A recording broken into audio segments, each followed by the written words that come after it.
When you hear a grinding sound while braking, it's a clear sign your brake pads are wearing down. Don't ignore that noise. It could mean you're damaging your rotors too. If you feel a vibration in the brake pedal, that's another red flag.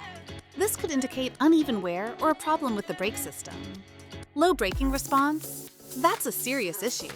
If your car isn't stopping as it should, it's time to take action. Check the thickness of your brake pads regularly. If they're below 3 mm, it's definitely time for a replacement. Don't wait until it's too late. Safety first.